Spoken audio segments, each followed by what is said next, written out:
हिंदी भाषा में दाय शब्द का दिया गया है। मिताक्षरा देखेंगे, विज्ञानेश्वर ने लिखा है दाय शब्देन यद धनम स्वामी संबंधात एव निमित्तात् अन्यस्य स्वं भवति तद उच्यते दायः। यह मेरी पंक्ति नहीं है, यह विज्ञानेश्वर ने मिताक्षरा में लिखा है। इस प्रकार ये स्पष्ट होता है कि वैदिक काल से ही दाय शब्द का प्रयोग होता चला आ रहा है। उसके आजकल क्या है, जब सीधे हम कहते हैं दाय शब्द का अर्थ होता है धन, तो उसमें उसकी सूक्ष्मता में, उसके बैकग्राउंड में आपको जाना होगा। और यदि उसका अर्थ हम करते हैं जो यह दान है, तो दान में मैंने बताया तो दान में दाता और ग्राहता दोनों की उपस्थिति रहती है, जबकि इस दाय में इस तरह की बात नहीं रहती है। उसमें वो परंपरागत रूप से जो संपत्ति है उस अर्थ में दाय को लिया गया है।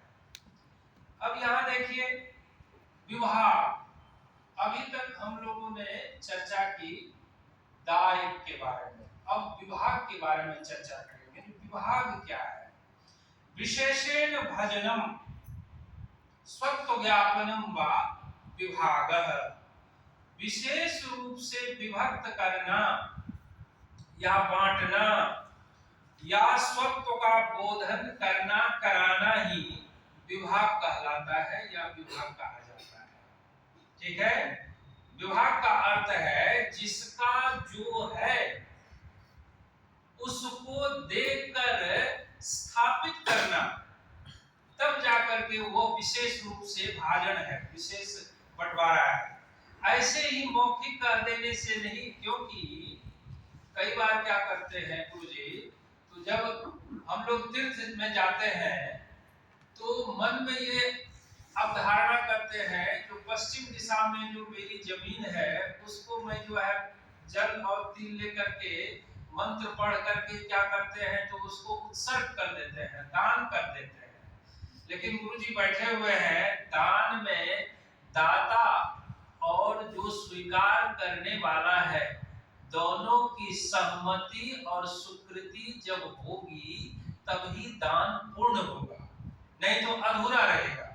तो इसलिए यहाँ कहा गया है विशेषेण भजनम स्वत्व ज्ञापनम वा विभागः।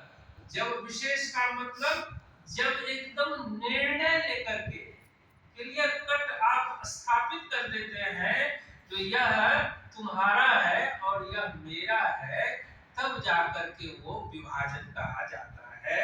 इसी को विज्ञानेश्वर ने भी कहा है मिताक्षरा में, विभागो नाम द्रव्य समुदाय विषयानाम अनेक स्वाम्यानाम तदैक देशेषु व्यवस्थापनम। ये जो है आपका विभाग हो गया। अभी हम लोगों ने देखा जो पहले नंबर पर मैंने कहा था जो दाय की बात करूंगा, दूसरे नंबर पर विभाग की बात करूंगा, तीसरे नंबर पर अप्रतिबंध दाय की बात करूंगा। पुत्राणाम पौत्राणाम च पुत्रत्वेन पौत्रत्वेन च पितृधनम पितामह धनम च स्वं भवति इति अप्रतिबंधो दायः। सबसे पहले प्रतिबंध का अर्थ सब लोग समझते हैं। प्रतिबंध का क्या अर्थ होता है? रुकावट, रोक, जो भी कहिए, अड़चन।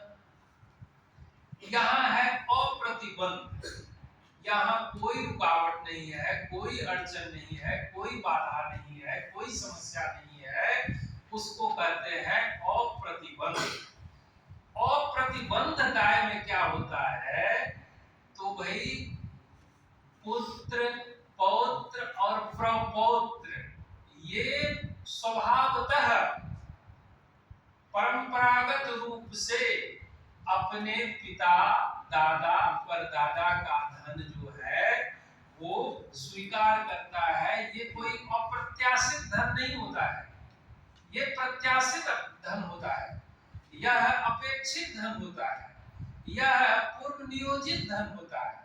इसमें जो है कोई ऐसा नहीं है जो अलग बेलाव हो गया, नहीं मिलना था और मिल गया, ऐसा नहीं है। इसको कहते हैं अप्रतिबंधदायः। इन्होंने बढ़िया क्लियर कर दिया है।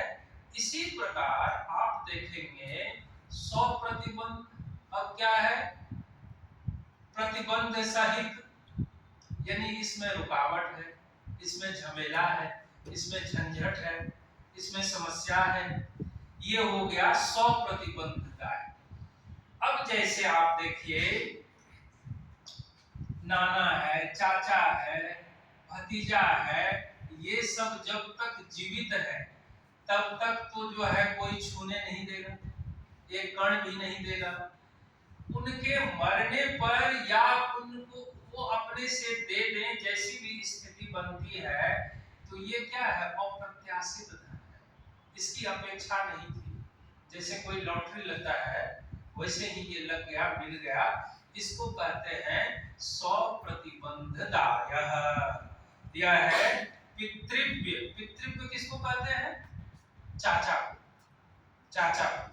पितृव्य भ्रात्रादीनां तु पुत्राभावे स्वाम्य भावे च स्वयं भवति इति सप्रतिबंधो दायः।